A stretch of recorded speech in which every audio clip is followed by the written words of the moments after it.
Dogecoin and Shiba ইনু গত কয়েকদিন ধরে এই দুইটা কয়েন নিয়ে ভিডিও তৈরি করার জন্য সবচেয়ে বেশি রিকোয়েস্ট পাইছি। So our today video about Dogecoin and Shiba Inu. Video শুরু করার আগে যদি আপনি আমাদের চ্যানেলে ফার্স্ট টাইম এসে থাকেন, চ্যানেলটা সাবস্ক্রাইব করে দিবেন এবং পাশে থাকা বেল বাটনটা বাজিয়ে দিবেন যেন আমাদের আপলোড করা ভিডিওগুলো আপনাদের মিস না হয়, এবং আমাদের টেলিগ্রাম চ্যানেলে জয়েন করতে বলবেন না। টেলিগ্রামে ফ্রি সিগন্যাল এবং মার্কেটের ইনস্ট্যান্ট আপডেটগুলো দেওয়া হয়। সো ভিডিও ডিসক্রিপশনে লিঙ্ক দেওয়া আছে, জয়েন করে নেবেন। অলরাইট, তো আমাদের এই ভিডিওতে ডজকয়েন এবং শিবা ইনুর ফান্ডামেন্টাল অ্যানালাইসিসগুলো বলা হবে না, এখানে জাস্ট টেকনিক্যাল অ্যানালাইসিস নিয়ে কথা বলা হবে। সো প্রথমত শিবা ইনু নিয়ে কথা বলি। তো শিবা ইনুতে আমরা যদি ডে চার্টে একটু দেখি তাহলে এই সিনারিওটা দেখতে পাইতেছেন। এখানে শিবা ইনুর যে মেজর সাপোর্ট সেটা হচ্ছে জিরোগুলো বললাম না, 20-তে। তো 20-তে আসার সম্ভাবনা আমার মতে খুবই কম, কজ বিটকয়েন কিন্তু ওভারঅল বর্তমানে বুলিশ অবস্থায় আছে। অ্যান্ড যার কারণে আমার মনে হয় না আপনার এই আমি যেই পজিশনটা এভাবে দেখাইছি এরকমটা হইতে পারে, বাট উপরে যেরকমটা দেখাইছি এরকমটা হওয়ার সম্ভাবনা খুবই বেশি। এখানে ডজকয়েনের নেক্সট টার্গেট হচ্ছে 31-এ অ্যান্ড এরপরের টার্গেটটা হচ্ছে 35-এ। তো এখানে স্ট্রং একটা ট্রেন লাইন আছে যেটা আমরা ডিসেন্ডিং ট্রায়াঙ্গেল ধরতে পারি। এই যে কালো ট্রেন লাইনটা অ্যান্ড এই পার্পল কালারের যেই দাগটা, ওইটাকে যদি আপনি করেন তাহলে এখানে একটা ডিসেন্ডিং ট্রায়াঙ্গেল তৈরি হয়েছে। তো ডিসেন্ডিং ট্রায়াঙ্গেলটা মূলত যদি এখান থেকে এভাবে আসে ব্রেকডাউন হয় তাহলে কিন্তু শিবা ইনু কয়েনে বিগ একটা ফল দেখতে পারবো আমরা। অ্যান্ড যদি বিটকয়েনটা এখান থেকে ভালো একটা পাম্প করে তাইলে কিন্তু আপনার এই ডিসেন্ডিং ট্রায়াঙ্গেলটা উপর থেকে ব্রেকআউট হবে, দেন বিগ একটা পাম্প দেখবো। বিগ একটা পাম্প বলতে এখানে আস্তে আস্তে পাম্পটা হবে আশা করতেছি। এখানে একটু লক্ষ্য করেন, যখন বিটকয়েনটা ভালো একটা পাম্পিং শুরু হয়, শিবা ইনু বিটকয়েনকে ফলো করে ভালো একটা পাম্প শুরু করে, দেন কয়েকটা দিন ধরে মার্কেট একই জায়গায় ঘোরাঘুরি করতেছে। এর ভিতরে শিবা ইনুর ভালো নিউজ তো প্রতিনিয়ত আসতেছে, শিবা ইনু বার্ন হইতেছে, শিবা ইনু বিভিন্ন কোম্পানি অ্যাকসেপ্ট করতেছে, বাট এরকম যে নিউজগুলো মার্কেটে আসতেছে বাট ওইগুলোর কোনো প্রভাবই কিন্তু শিবা ইনুর প্রাইসে দেখা যাইতেছে না। এখানে আরেকটা নিউজ হচ্ছে ইথেরিয়াম হুইলসটা শিবা ইনু অ্যাকুমুলেট করতেছে, তারপরও এখানে শিবা ইনুতে খুব একটা রাইজ দেখা যাইতেছে না। তো আসলে বিষয়টা হচ্ছে সব কয়েন একটা আপনার হাইপ থাকা লাগে, যেই হাইপটা বর্তমানে মিম কয়েন বা শিবা ইনুতে নাই। বর্তমানে কিন্তু মিম কয়েনের সিজন চলতেছে না, মিম কয়েনগুলো সবগুলোরই অবস্থা মোটামুটি খারাপ।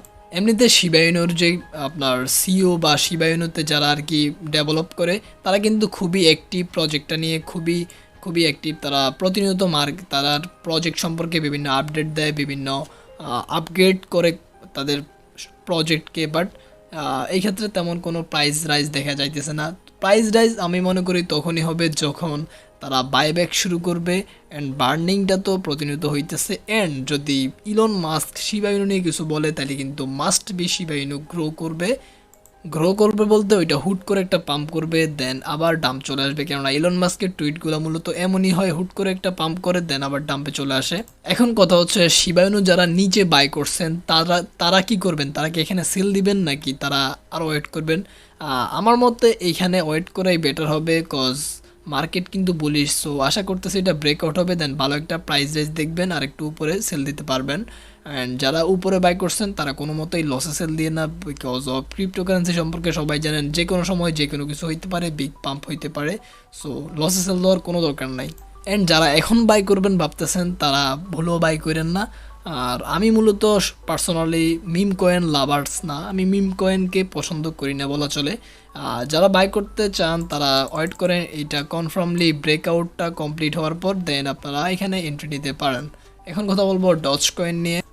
ডজ কয়েন হোল্ডাররা কিন্তু অলরেডি মানে একটা প্যানিকে চলে গেছেন যে ডজ কয়েন কেন পাম্প করতেছে না, ডজ কয়েনের কোনো মানে মুভমেন্ট দেখা যাইতেছে না। ডজ কয়েন বিটকয়েন পাম্প করা সত্ত্বেও ডজ কয়েনটা বাড়তেছে না। ফাইনালি আজকে ডজ কয়েনে একটা বিগ পাম্প।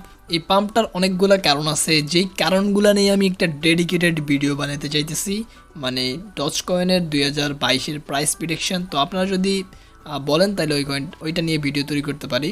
বাংলাদেশের ডজ কয়েনের লাভার এবং ইনভেস্টর অনেক বেশি, কজ বাংলাদেশে কিছু বড় বড় ইউটিউবার ডজ কয়েন নিয়ে ভিডিও বানাইছে যে ডজ কয়েন $1 যাইতেছে, ডজ কয়েন $2 যাইতেছে। তো যারা সাধারণ ইউজার তারা মানে এমনিতেই লোভে পড়ে ডজ কয়েনকে বাই করছে, অনেক উপরেও বাই করছে অ্যান্ড কেউ নিচেও বাই করছে। বাট ডজ কয়েনে তেমন কোনো ডেভেলপ নাই। আমার মতে ডজ কয়েনটা হচ্ছে টোটালি একটা meme coin, but Shiba Inu totally একটা মিম কয়েন না। শিবা ইনুর কিছু ইউজ কেস আছে, শিবা ইনুর অনেক ডেভেলপ আছে, বার্নিং আছে, বাট ডজ কয়েনের ক্ষেত্রে কোনো প্রকার ডেভেলপ নাই বা বার্নিং নাই। ডজ কয়েনটা মূলত চলতেছে ইলন মাস্কের উপরে, অ্যান্ড ইলন মাস্কের কিছু রিজনেই ডজ কয়েনটা এরকম একটা পাম্প, যেটা নিয়ে বিস্তারিত কথা বলবো। এখন কথা বলি ডজ কয়েনের কী মুভমেন্ট হতে পারে আগামী দিনগুলোতে। এটা যদি একটু দেখেন ডজ কয়েনের, এখানে দেখেন স্ট্রং যে একটা, এটা কি বলে, সিমেট্রিক্যাল ট্রায়াঙ্গেল। আপনারা যদি দেখেন এই যে ট্রেন লাইনটা বিগ একটা ট্রেন লাইন, দীর্ঘদিন ধরে এটা কাজ করতেছে। দেন এখান থেকে ছোট একটা ট্রেন লাইন, তো এটা একটা সিমেট্রিক্যাল ট্রায়াঙ্গেল তৈরি হয়েছে, অ্যান্ড দীর্ঘদিন এইটার ভিতরে মার্কেট স্টিল নাও ছিল, মানে একই জায়গায় ঘোরাঘুরি করতেছে, যেখানে আর কি ইনভেস্টররা খুবই হতাশ হয়েছিল। অ্যান্ড দেন ফাইনালি সিমেট্রিক্যাল ট্রায়াঙ্গেলটা খুবই ভালো ভলিউমে ব্রেকআউট হয়। অ্যান্ড আপনারা যদি একটু দেখেন এই যে জোনটা, আমি জোনটা এই যে ড্র করলাম, এই জোনটা ডজ কয়েনের জন্য খুবই একটা স্ট্রং রেজিস্ট্যান্ট। তো এইটাকে ব্রেকআউট করতে পারে কি না এটা নিয়ে একটু সন্দেহ আছে। পাশাপাশি এর থেকেও বড় যেই আমি ডজ কয়েনের জন্য বাধা দেখতেছি, মানে রেজিস্ট্যান্ট দেখতেছি, সেটা হচ্ছে 200 EMA লাইনটা। মানে একই সাথে আপনার এই strong zone, resistant zone and 200 EMA line দুইটাই ডজ কয়েনকে উপরে যাইতে বাধা দিতেছে।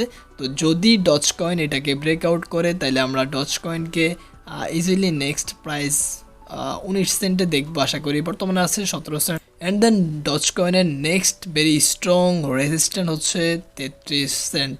তো এর ভিতরে মার্কেটটা কিছু ছোটোখাটো রেজিস্ট্যান্ট সাপোর্ট আছে, বাট খুবই স্ট্রং হচ্ছে 33 সেন্টের সেই রেজিস্ট্যান্ট। তো বেশ কিছু গুড নিউজের কারণে ডজ কয়েনটাতে এরকম একটা পাম্প দেখতে পাইতেছি। তো এখানে ডজ কয়েন একটু কারেকশানে আসতে পারে, লাইক এমন বা এমন একটু কারেকশান আসবে, দেন এখানে উঠবে, বা এখান থেকে ব্রেকআউট করে অ্যান্ড দেন এইভাবে করে ডজ কয়েনটা এগেইন তার নেক্সট যেই মানে 19 সেন্টের যেই প্রাইস ওইটাকে টাচ করবে আশা করতেছি। তো আপনারা still now Dogecoin hold করা উচিত হবে কিনা, বা বাই করা উচিত হবে কিনা, বা সেল করে দিবেন কিনা, এটা নিয়ে সম্পূর্ণ একটা ভিডিও আসবে ডেডিকেটেড। সো ওইটার জন্য কমেন্ট করতে পারেন।